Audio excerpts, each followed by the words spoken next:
Hello everyone, I'm Shivani. Now that we have covered the major concept in genetics, let's move on the final topic of this unit, that is pedigree analysis. Pedigree analysis का मतलब होता है inheritance of disease from generation to generation. तो अगर एक generation में disease होती है तो क्या वो नेक्स्ट जनरेशन में इनहेरिटेड होती है या नहीं होती है, इसके बारे में हम इस यूनिट में डिस्कस करेंगे। Pedigree analysis inheritance of disease from one generation to next generation को मेजर करने के लिए किया जाता है। इनहेरिटेंस की बात करें तो इनहेरिटेंस हमें मेजरली 4 टाइप्स की देखने को मिलती है। Autosomal inheritance, X linked inheritance, Y linked inheritance या मैटरनल इनहेरिटेंस। डिटेल में इनके बारे में हमने ऑलरेडी डिस्कस किया भी है। फर्स्टली अगर हम बात करें ह्यूमन की, तो ह्यूमन में 46 क्रोमोसोम होते हैं, जिसमें कि 44 हमें ऑटोसोम देखने को मिलते हैं एंड 1 जो है वो सेक्स क्रोमोसोम देखने को मिलता है। मेल में हमें एक्स एंड वाई देखने को मिलता है एंड फीमेल के केस में एक्स एंड एक्स क्रोमोसोम होते हैं। तो अगर डिसऑर्डर जो है अगर इनहेरिटेंस ऑटोसोम में हमें देखने को मिलती है तो उससे हम ऑटोसोमल इनहेरिटेंस कहते हैं। अगर एक्स लिंक्ड में देखने को मिलेगी तो उसे एक्स लिंक कहा जाएगा, वाई क्रोमोसोम में देखने को मिलेगी तो उसे वाई लिंक कहा जाता है। एंड मैटरनल या साइटोप्लाज्मिक इनहेरिटेंस का मतलब है, जो हम आगे भी थोड़ा सा इसको डिस्कस करेंगे, लेकिन प्रीवियस चैप्टर में हमने ऑलरेडी डिस्कस ये किया है। फर्स्ट अगर हम बात करें इनहेरिटेंस की, तो ऑटोसोमल इनहेरिटेंस भी हमें फर्दर 2 तरह की देखने को मिलती है। ऑटोसोमल इनहेरिटेंस फर्दर 2 टाइप की होती है। ऑटोसोमल रिसेसिव हो सकती है एंड ऑटोसोमल डोमिनेंट हो सकती है। इसी तरह से एक्स लिंक्ड भी हमें 2 तरह से देखने को मिलती है। एक्स लिंक्ड रिसेसिव हो सकती है या एक्स लिंक्ड डोमिनेंट हो सकती है। एंड जो वाई लिंक्ड होती है, क्योंकि वाई क्रोमोसोम जो है वो हमें मेल में ही देखने को मिलता है, इस तरह से वाई लिंक जो है वो हमें मेल में ही देखने को मिलता है, तो इसमें डोमिनेंट और रिसेसिव केस जो है वो नहीं देखने को मिलता है। एक्स लिंक्ड में ही हमें डोमिनेंट एंड रिसेसिव केस देखने को मिलते हैं। Next is the maternal and cytoplasmic inheritance. तो इस तरह से ये ओवरऑल अगर हम देखें तो ये 6 टाइप की इनहेरिटेंस है जिसे हम यहाँ पर डिस्कस करने वाले हैं। ये किस तरह से इनकी एनालिसिस जो है हम करेंगे, one generation to next generation में डिजीज किस तरह से होती है। फर्स्ट हम डिस्कस करते हैं सिंबल्स। ये इंपॉर्टेंट सिंबल हैं जो पेडिग्री एनालिसिस को एनालाइज करने के लिए इंपॉर्टेंट है। नॉर्मल अगर फीमेल को इस तरह से डिनोट किया जाता है एंड अगर कैरियर फीमेल के लिए ये सिंबल यूज़ किया जाता है। एंड डिजीज़ के लिए या तो ये पूरा का पूरा हमें इस तरह से देखने को मिलता है, या इसमें लाइंस अगर हैं तो भी हम इसे डिजीज़ कहेंगे। फीमेल में अगर डिजीज़ होती है तो इस तरह से डिनोट किया जाता है, या अफेक्टेड फीमेल को डिनोट किया जाता है। एंड मेल को इस तरह से डिनोट किया जाता है, नॉर्मल मेल है अगर, और डिजीज्ड मेल में ये सिंबल यूज़ किया जाता है। और अगर मेल एंड फीमेल की मैरिज हो जाती है तो इस तरह से इनको ज्वाइन करके लाइन से इस तरह से इनकी मैरिज को डिनोट किया जाता है। और अगर फैमिली देखने को बात करें तो इस तरह से ये पेरेंट्स हैं एंड पेरेंट्स के जो आगे फर्दर जो इनके डॉटर या सन या जो भी इनके बच्चे होते हैं उस इस तरह से उस कैटेगरी में इन्हें डिनोट किया जाता है। तो इस तरह से फैमिली को डिनोट किया जाता है। नेक्स्ट है meeting between the close relative. Close relative के बीच में अगर मीटिंग हो तो इस तरह से डबल सिंबल हम यूज़ करते हैं उनको ज्वाइन करने के लिए, और इसे कहा जाता है कॉन्सन्ग्यूनियस मीटिंग इसे कहा जाता है, कॉन्सन्ग्यूनियस मीटिंग इसे कहा जाता है। नेक्स्ट हम बात करते हैं, अगर ये सिंबल हमारे पास इस तरह से क्वेश्चन मार्क वाला सिंबल आता है तो इसका मतलब ये है कि इनका जो सेक्स है वो अनस्पेसिफाइड है, मतलब पता नहीं है मेल है या फीमेल है। नेक्स्ट अगर डेथ अगर हो गई है तो इस तरह से सिंबल से डेथ को डिनोट किया जाता है। मेल की हुई है तो इस तरह से मेल में डिनोट किया जाता है, अगर फीमेल की हुई है तो फीमेल में इस तरह से डिनोट किया जाता है। नेक्स्ट है स्टिल बर्थ। अगर मरा हुआ बच्चा पैदा होता है तो उसे इस बर्थ के बाद डेथ हुई है तो इस तरह से उसे डिनोट किया जाता है। नेक्स्ट डाइजाइगोटिक ट्विन का मतलब होता है या तो मेल एंड फीमेल ट्विन्स हैं, या दोनों ही फीमेल हैं, या दोनों ही मेल हैं। इस तरह के ट्विन्स को कहा जाता है डाइजाइगोटिक ट्विन, और इस सिंबल से उसे डिनोट किया जाता है। इस तरह से डाइजाइगोटिक ट्विन्स को डिनोट किया जाता है। Next is monozygotic twin. Monozygotic twins का मतलब है दोनों ही फीमेल होंगे या दोनों ही मेल होंगे। दोनों ही अगर फीमेल हैं तो भी मोनोजाइगोटिक है, और अगर दोनों ही मेल हैं तब भी मोनोजाइगोटिक है। लेकिन डाइजाइगोटिक में केस जो होता है या तो वो मेल एंड फीमेल भी हो सकता है, दोनों मेल भी हो सकते हैं और दोनों फीमेल भी हो सकते हैं। तो इस तरह के ये सिंबल जो हैं वो यूज़ किए जाते हैं इनको डिनोट करने के लिए। नेक्स्ट हम डिस्कस करते हैं सबसे पहले हम डिस्कस करते हैं ऑटोसोमल ट्रेट की।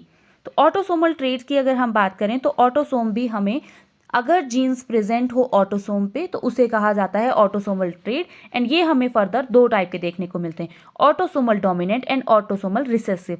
डोमिनेंट का मतलब होता है या तो दोनों ही डोमिनेंट केस हमें देखने को मिलेंगे। फॉर एग्जाम्पल हम ए से इनको डिनोट करते हैं, तो कैपिटल ए जो है वो डोमिनेंट को डिनोट कर रहा है, एंड कैपिटल ए स्मॉल ए जो हिट्रोजाइगस को डिनोट कर रहा है। तो इसमें एक डोमिनेंट है और एक जो रिसेसिव है। तो ये केस भी हमें डोमिनेंट में देखने को मिलता है, जिसमें कि मेल जो है, मेल में हमें इस तरह से ये मेल एंड फीमेल में ये केस देखने को मिलते हैं। तो डोमिनेंट, अगर ऑटोसोमल डोमिनेंट का मतलब है या तो दोनों ही हमें कैपिटल ए देखने को मिलेंगे या एक कैपिटल ए और एक स्मॉल ए हो, तो उसे हम ऑटोसोमल डोमिनेंट कहेंगे।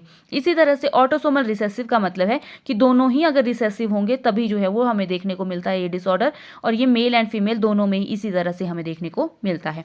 सेकेंड हम डिस्कस करते हैं x link trait. X link trait का मतलब है genes present on sex chromosome. अगर जीन सेक्स क्रोमोसोम या एक्स क्रोमोसोम के ऊपर होते हैं तो उसे कहा जाता है एक्स लिंक ट्रेट। ये फर्दर हमें दो तरह से देखने को मिलता है। First is the x link dominant. X link dominant का मतलब है डोमिनेंट जीन अगर एक्स के ऊपर हमें देखने को मिलती है। For example in case of male, male में हमें एक्स एंड वाई जीन देखने को मिलते हैं। तो एक्स लिंक का मतलब है एक्स जीन पे अगर डोमिनेंट जीन प्रेजेंट है, एक्स क्रोमोसोम पे अगर डोमिनेंट जीन प्रेजेंट है, तो डिजीज जो है वो हमें मेल में देखने को मिलती है। इसी तरह से फीमेल की अगर हम बात करें तो इसमें एक्स एंड एक्स तो हमें दो देखने को मिलते हैं, और डोमिनेंट के केस में अगर एक भी एक्स पे डोमिनेंट जीन प्रेजेंट होता है तब भी डिजीज देखने को मिलती है, और अगर दोनों एक्स पे हमें डोमिनेंट जीन देखने को मिलता है तो डिजीज जो है वो फीमेल में होती है। नेक्स्ट हम सेकेंड इसमें डिस्कस करते हैं, that is x linked recessive. X linked recessive in case of mail, x में अगर रिसेसिव जीन प्रेजेंट है तो रिसेसिव अगर एक्स पे प्रेजेंट है तो मेल में डिजीज होती है। लेकिन अगर हम फीमेल की बात करें, फीमेल में एक एक्स पे अगर रिसेसिव जीन प्रेजेंट है तो उसमें डिजीज नहीं होती है, वो उसे हम कैरियर कहते हैं। तो एक अगर रिसेसिव जीन एक्स पे प्रेजेंट है तो उसके कैरियर कहा जाता है। लेकिन अगर दोनों ही एक्स पे हमें रिसेसिव जीन देखने को मिलेंगे तभी हमें डिजीज जो है वो फीमेल में देखने को मिलती है। तो इस तरह से ये एक्स लिंक ट्रेट जो है वो फर्दर हमने डिस्कस किए। नेक्स्ट हम डिस्कस करते हैं वाई लिंक ट्रेट की। तो वाई लिंक जो होते हैं इसे होलैंड्रिक कहा जाता है, ऑन वाई क्रोमोसोम हमें देखने को मिलता है। तो वाई क्रोमोसोम जो है वो मेल में ही हमें देखने को मिलता है। तो ये डिजीज़ जो है वो फादर से सन में ही जाती है, क्योंकि फादर में भी एक्स एंड वाई हमें देखने को मिलता है और सन में भी एक्स एंड वाई क्रोमोसोम है। अगर जीन जो है वो वाई क्रोमोसोम पे डिसऑर्डर जीन देखने को मिलते हैं तो डिजीज़ जो है वो वाई क्रोमोसोम से ही ट्रांसफर होगी, तो फादर से सन में डिजीज ट्रांसफर होगी। क्योंकि डॉटर में वाई क्रोमोसोम प्रेजेंट ही नहीं होता है तो डॉटर में ये डिजीज नहीं जाती है। तो फादर टू ऑल सन, अगर फादर डिजीज होगा तो ये डिजीज जो है वो सभी सन में हमें देखने को मिलेगी। फॉर एग्जाम्पल, अगर हम एग्जाम्पल की बात करें, हेयरी ईयर, जो कानों में बाल होते हैं, ये हमें सिर्फ और सिर्फ मेल में ही देखने को मिलते हैं और इस डिजीज को कहा जाता है हाइपरट्राइकोसिस। तो ये हमें सिर्फ और सिर्फ मेल में ही देखने को मिलती है।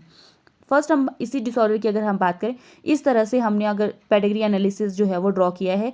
ये सिंबल जो है वो फीमेल के लिए होता है, ये मेल के लिए होता है, लेकिन अगर इनको ज्वाइन कर दिया जाए तो फैमिली के लिए होता है, तो ये मैरिज के लिए होता है। लेकिन अगर फर्दर हम इस तरह से पेडिग्री को ड्रॉ करते हैं तो मतलब कि ये फैमिली जो है वो आगे हमें दिखाई गई है। तो इनके आगे जो है वो 4 बच्चे होते हैं, जिसमें एक फीमेल है, एक मेल है, एक फीमेल है और एक मेल है। जितने भी यहाँ पे मेल हैं उन सभी को ये डिजीज़ हुई है। और अगर मेल ने नेक्स्ट शादी अगर मेल की भी हो जाती है तो उनके भी आगे जो बच्चे होते हैं उसमें भी मेल में हमें ये डिजीज़ देखने को मिल रही है। लेकिन जो फीमेल है, फीमेल में ये डिजीज़ नहीं है, जितने भी मेल हैं उन सभी में हमें ये डिजीज़ देखने को मिल रही है। तो इस तरह से ये मेल से फादर से सन में हो रही है, और जैसे ही आगे उसके बच्चे हो रहे हैं तो उनके भी जो मेल चाइल्ड हैं उनमें हमें ये डिजीज़ देखने को मिल रही है। तो इस तरह से वाई लिंक्ड जीन जो है वो ट्रांसफ़र होती हैं। इसमें अगर हम जनरेशन की बात करें तो एक जनरेशन हमें ये देखने को मिल रही है, सेकंड जनरेशन जो है ये सेकंड जनरेशन है, and next third generation is this, ये थर्ड जनरेशन है, और नेक्स्ट जनरेशन की बात करें तो ये हमारे पास फोर्थ जनरेशन है।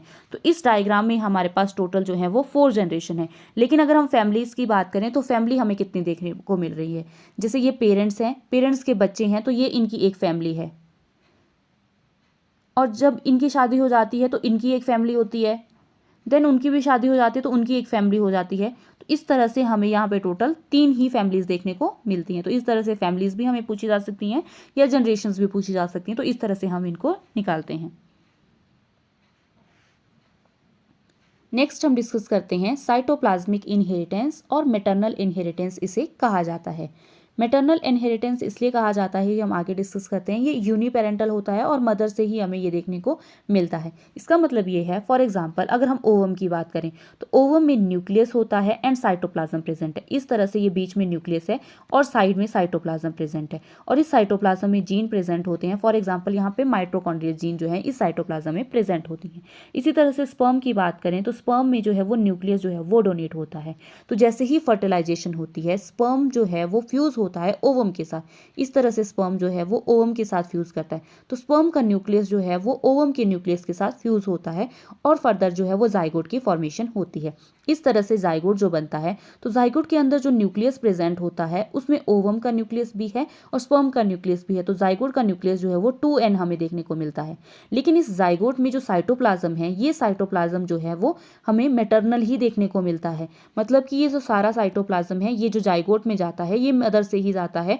फादर से यहाँ पे हमें सिर्फ और सिर्फ न्यूक्लियस ही ट्रांसफर होता है। तो स्पर्म से सिर्फ और सिर्फ न्यूक्लियस ट्रांसफर हुआ है और जो जाइगोट में साइटोप्लाज्म गया है वो सारा का सारा जो है वो मैटरनल होता है। तो इस तरह से इसे साइटोप्लाज्मिक इनहेरिटेंस कहा जाता है।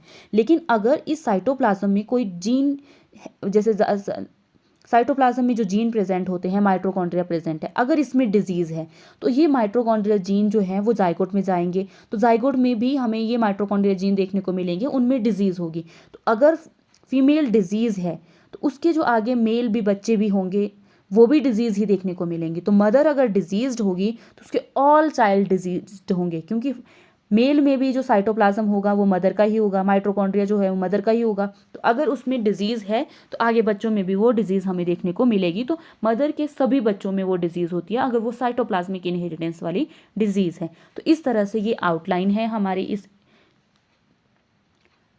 इस तरह से आउटलाइन है हमारी पेडिग्री एनालिसिस की। नेक्स्ट हम डिस्कस करते हैं जो रूल हम इसमें डिस्कस करेंगे जिससे हम इस पेडिग्री को सॉल्व कर सकते हैं। नेक्स्ट हम डिस्कस करते हैं इंपॉर्टेंट रूल। पेडिग्री एनालिसिस को सॉल्व करने के लिए ये इंपॉर्टेंट रूल हैं। अगर हम इन रूल्स को लर्न कर लेंगे तो हम इजीली जो है वो पेडिग्री को सॉल्व कर सकते हैं। इसको अगर समझना है तो सबसे पहले हम रूल्स को डिस्कस करते हैं। फर्स्ट जो हम रूल चेक करते हैं, सबसे पहले हमने ये चेक करना होता है कि वो हमें डोमिनेंट डिसऑर्डर होगा या रिसेसिव। फर्स्ट जो हमारा रूल हम चेक करेंगे वो हम जनरेशन स्किप चेक करेंगे। अगर जनरेशन स्किप हमें देखने को मिलता है, इस तरह से जनरेशन स्किप अगर हमें देखने को मिलता है तो वो रिसेसिव डिसऑर्डर होगा। तो रिसेसिव और डोमिनेंट डिसऑर्डर चेक करने के लिए हमारा फर्स्ट रूल होता है ये चेक करना कि वहाँ पर जनरेशन स्किप है या नहीं है। जनरेशन स्किप का मतलब है इस तरह से, फॉर एग्जाम्पल अगर हम एक एनालिसिस करें पेडिग्री का, तो पेडिग्री एनालिसिस करने के लिए ये हमारे पास पेरेंट्स हैं और इनके जो हैं वो हमारे पास 3 बच्चे होते हैं, जिसमें कि मेल, फीमेल एंड डॉटर जो हैं वो होते हैं। और आगे जो है अगर ये बच्चा जो है वो आगे किसी से और से शादी करता है और उसमें डिजीज़ हमें देखने को मिल रहा है और इनके जो बच्चे हो रहे हैं उनमें हमें डिजीज़ नहीं देखने को मिल रहा, इस तरह से हमारे पास फॉर एग्जांपल ये केस दिया हुआ है। तो अगर हम इस केस में देखें तो इसमें फर्स्ट जनरेशन में डिजीज़ नहीं है, सेकेंड जनरेशन में डिजीज़ है, थर्ड जनरेशन में डिजीज़ है। एक जनरेशन में भी अगर जनरेशन पूरी एक जनरेशन है तो इसमें डिजीज़ नहीं है। तो अगर इसमें डिजीज़ नहीं है तो जनरेशन स्किप है। तो अगर जनरेशन स्किप हमें देखने को मिलेगा तो इसका मतलब वो रिसेसिव डिसऑर्डर है। लेकिन अगर जनरेशन स्किप नहीं देखने को मिलेगा, नहीं देखने का मतलब है कि इसमें भी अगर किसी में डिजीज़ होता तो इस फर्स्ट जनरेशन में भी डिजीज़ है, सेकेंड जनरेशन में भी डिजीज़ है और थर्ड जनरेशन में भी डिजीज़ है। जनरेशन हम पूरी जनरेशन को चेक करते हैं, इंडिविजुअल को चेक नहीं करेंगे कि इस इंडिविजुअल में डिजीज़ है, दूसरे में नहीं है, इसमें भी नहीं है, उसमें भी नहीं, ऐसे चेक नहीं करेंगे, पूरी जनरेशन को चेक करते हैं। तो अगर फर्स्ट जनरेशन में डिजीज़ है, सेकेंड जनरेशन में भी डिजीज़ है और थर्ड जनरेशन में भी डिजीज़ है, इसका मतलब कि जनरेशन यहाँ पे स्किप नहीं हुआ है, तो ये डोमिनेंट ही डिसऑर्डर होगा। तो फर्स्ट हम ये चेक करते हैं कि जनरेशन स्किप है या नहीं है, जिससे हम ये पता लगा सकते हैं कि डोमिनेंट डिसऑर्डर है या रिसेसिव डिसऑर्डर है। तो रिसेसिव और डोमिनेंट चेक करना होता है फर्स्ट रूल। तो फर्स्ट रूल में हम जनरेशन को ही सभी में चेक करेंगे। जनरेशन स्किप अगर है तो वो रिसेसिव डिसऑर्डर है और अगर जनरेशन स्किप नहीं हो रहा है तो इसका मतलब कि वो डोमिनेंट डिसऑर्डर है। तो डोमिनेंट डिसऑर्डर में जनरेशन स्किप नहीं होता है और रिसेसिव डिसऑर्डर में जनरेशन स्किप होता है। ये हमारा फर्स्ट रूल है जो कॉमनली हम रिसेसिव और डोमिनेंट को इससे जो है वो सेग्रीगेट कर सकते हैं। तो अगर डोमिनेंट डिसऑर्डर होगा तो इन दोनों में से या तो वो ऑटोसोमल डोमिनेंट होगा या फिर वो सेक्स लिंक डोमिनेंट होगा, फिर इन दोनों में से ही हम चेक करेंगे। अगर वो रिसेसिव है तो ऑटोसोमल रिसेसिव हो सकता है या फिर सेक्स लिंक रिसेसिव हो सकता है, तो फिर इन दोनों से ही हम डिफ्रेंशिएट करेंगे। तो फर्स्ट रूल हमारा यही चेक करने का होता है जनरेशन स्किप है या नहीं है। सेकेंड, हम अब ये 1 बाय 1 डिस्कस करेंगे रूल। ऑटोसोमल रिसेसिव का मतलब है, अब पहले हम रिसेसिव देखते हैं, ऑटोसोमल रिसेसिव और ऑटोसोमल डोमिनेंट में जो हमारा सेकंड हम चेक करते हैं। ऑटोसोमल रिसेसिव में हम चेक करेंगे unaffected parents have affected child. Unaffected parents का मतलब है कि फादर और मदर में डिजीज नहीं है, लेकिन इनके जो बच्चे आगे हुए हैं उनमें हमें डिजीज देखने को मिल रही है। तो इसका मतलब ये है unaffected parents have affected child, ये एक ऑटोसोमल रिसेसिव डिसऑर्डर का फिर एग्जाम्पल होगा। और अगर अफेक्टेड पेरेंट्स हैं, पेरेंट्स में कोई डिजीज है और बच्चों में हमें वो डिजीज नहीं देखने को मिल रही है, मतलब पेरेंट्स में डिजीज है और बच्चों में डिजीज नहीं है, affected parents have unaffected child, ऐसा अगर हमें देखने को मिलेगा तब हम उसे ऑटोसोमल डोमिनेंट कहेंगे। तो इस तरह से रिसेसिव और डोमिनेंट में हम ऑटोसोमल रिसेसिव में हम देखेंगे unaffected parents have affected child, and autosomal dominant में हम चेक करेंगे affected parents have unaffected child, ऐसा अगर है तो ये डोमिनेंट का केस है। तो इस तरह से इस रूल में क्वेश्चन में हम इनको अप्लाई करेंगे। सेकंड हम डिस्कस करते हैं एक्स लिंक्ड डिसऑर्डर्स। हम देखेंगे कि वो एक्स लिंक्ड है या एक्स लिंक्ड रिसेसिव है या एक्स लिंक्ड डोमिनेंट है। उसको चेक करने के लिए हम देखते हैं अफेक्टेड मेल मोर है।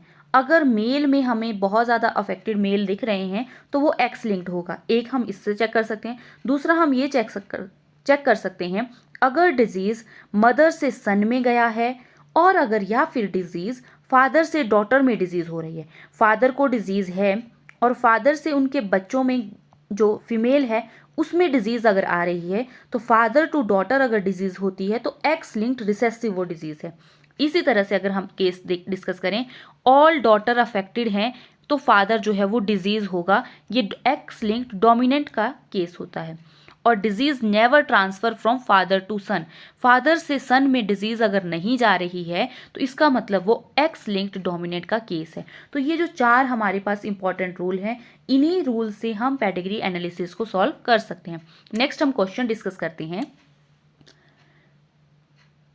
फॉर एग्जाम्पल ये हमारे पास फर्स्ट क्वेश्चन दिया हुआ है, इसमें सबसे पहले जो है फीमेल एंड मेल जो हैं उनमें मेल जो है वो अफेक्टेड है। नेक्स्ट इनके जो है वो 4 बच्चे होते हैं जिसमें कि फीमेल अफेक्टेड है और मेल जो है वो अनअफेक्टेड है। सेकंड, अगर इनकी शादी हो जाती है, फीमेल की अगर शादी हो जाती है और आगे जो जनरेशन देखने को मिलती है उसमें भी हमें फीमेल और मेल में डिजीज़ देखने को मिलती है और मेल की फिर शादी हो जाती है तो उनके बच्चे। तो सबसे पहले तो हम ये चेक करेंगे कि जनरेशन स्किप इसमें है या नहीं है।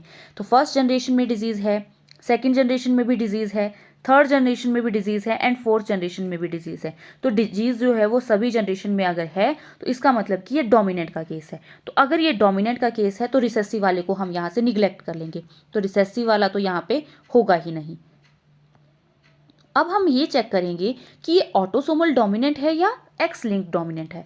तो अगर एक्स लिंक्ड डोमिनेंट होता है तो एक्स लिंक्ड डोमिनेंट का मतलब है फादर अगर अफेक्टेड है तो उसके डॉटर जो हैं वो अफेक्टेड होंगे। तो यहाँ पे फादर अफेक्टेड है और डॉटर भी अफेक्टेड है। सेकंड, अगर यहाँ पे फादर अफेक्टेड है और डॉटर अफेक्टेड है तो एक्स लिंक तो ये हम यहीं से भी चेक कर सकते हैं कि फादर अगर अफेक्टेड है तो उसके डॉटर अफेक्टेड होंगे, तो ये एक्स लिंक्ड डोमिनेंट का ही केस होगा। इस तरह से इन क्वेश्चंस को सॉल्व किया जाता है। हम अगर रूल पता है तो हम इन क्वेश्चंस को सॉल्व इजीली कर सकते हैं।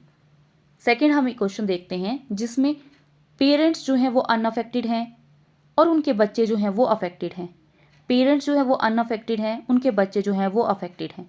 तो ये हमने वैसे रूल में डिस्कस किया, लेकिन पहले सबसे पहला हमारा ये चेक करना होता है कि जनरेशन स्किप है या नहीं है। तो फर्स्ट जनरेशन अनअफेक्टेड है, सेकंड जनरेशन जो है वो अफेक्टेड है, थर्ड जनरेशन जो है वो अफेक्टेड है। तो जनरेशन जो है फर्स्ट जनरेशन इसमें अनअफेक्टेड है। अगर इसमें जनरेशन स्किप है तो ये रिसेसिव डिसऑर्डर है। अब ये डोमिनेंट वाले को हम यहाँ से कट कर देंगे, तो डोमिनेंट का ये केस तो है ही नहीं क्योंकि यहाँ जनरेशन स्किप हो रहा है। सेकेंड, हमने देखा है अनअफेक्टेड अगर पेरेंट्स होते हैं और बच्चे जो हैं वो अफेक्टेड होते हैं। तो unaffected parents have affected child, ये ऑटोसोमल रिसेसिव का केस होता है। तो इसका जो हमारा आंसर है दैट इज ऑटोसोमल रिसेसिव जो है ये हमें यहाँ पे देखने को मिलता है। नेक्स्ट क्वेश्चन हम डिस्कस करते हैं जिसमें फादर को डिजीज हुआ है एंड एक डॉटर को डिजीज है एंड बाकी जो चिल्ड्रन है उनमें डिजीज़ नहीं है। जब इसकी शादी हो जाती है अनअफेक्टेड मेल के साथ तो बच्चों में हमें फिर डिजीज़ देखने को मिलता है। तो सबसे पहले इन क्वेश्चन को चेक करने के लिए हम जनरेशन देखते हैं। तो जनरेशन फर्स्ट में डिजीज़ है, सेकेंड जनरेशन में भी डिजीज़ है और थर्ड जनरेशन में डिजीज़ है। तो यहाँ पे जनरेशन स्किप नहीं हुआ है। तो अगर जनरेशन स्किप नहीं हुआ है तो डोमिनेंट ये डिसऑर्डर होता है। तो रिसेसिव को हम यहाँ से कट कर लेंगे। अब डोमिनेंट में देखेंगे ऑटोसोमल डोमिनेंट है या एक्स लिंक डोमिनेंट है। अगर फादर को डिजीज़ है तो उसकी सभी डॉटर को डिजीज़ होता है, तो सेक्स लिंक डोमिनेंट ये होना था। लेकिन एक ही डॉटर को ये डिजीज़ है, बाकी डॉटर को डिजीज़ नहीं है। तो इसका मतलब कि ये एक्स लिंक्ड डोमिनेंट भी नहीं है, ये कैसा है, ऑटोसोमल डोमिनेंट डिसऑर्डर इसमें हमें देखने को मिलता है। नेक्स्ट क्वेश्चन हम डिस्कस करते हैं जिसमें कि पेरेंट्स में डिजीज़ नहीं है, आगे बच्चों में हमें डिजीज़ देखने को मिल रहा है। और जब हम इनकी शादी जो है वो करवाते हैं तो नेक्स्ट जनरेशन में भी हमें डिजीज़ देखने को मिलता है। तो यहाँ पे जनरेशन 1 में डिजीज़ नहीं है, सेकेंड जनरेशन में डिजीज़ है और नेक्स्ट जनरेशन में भी नहीं है। इसका मतलब जनरेशन यहाँ पे स्किप हो रहा है। अगर जनरेशन स्किप हो रहा है तो ये रिसेसिव डिसऑर्डर है।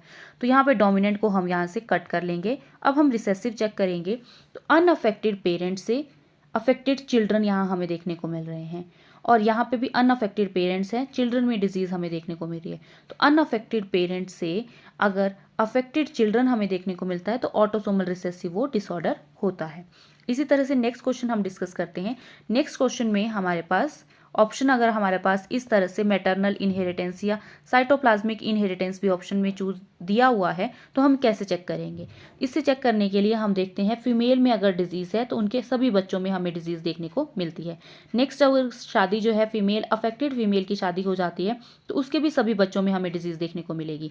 लेकिन अगर फीमेल जो है वो अनअफेक्टेड है तो हमें बच्चों में डिजीज़ नहीं देखने को मिल रही है। तो इसका मतलब कि ये मैटरनल इनहेरिटेंस का एग्जाम्पल है। इसे साइटोप्लाज्मिक इनहेरिटेंस, इस तरह से हमें अगर फीमेल में डिजीज़ है तो उनके सभी बच्चों में डिजीज़ देखने को मिलेगी। अगर फीमेल अनअफेक्टेड है तो बच्चे जो हैं वो अनअफेक्टेड होंगे, क्योंकि साइटोप्लाज्मिक इनहेरिटेंस जो है वो ड्यू टू साइटोप्लाज्म देखने को मिलती है और साइटोप्लाज्म अगर मदर का अनअफेक्टेड है तो बच्चे भी अनअफेक्टेड ही देखने को मिलते हैं। तो इस तरह से ये पेडिग्री एनालिसिस के क्वेश्चन जो है वो पूछे जाते हैं and we can learn it only if we practise, so we should keep practising. ये था हमारा जेनेटिक्स यूनिट। अगर आपको मेरा वीडियो अच्छा लगा हो please like share and subscribe. Thanks for watching.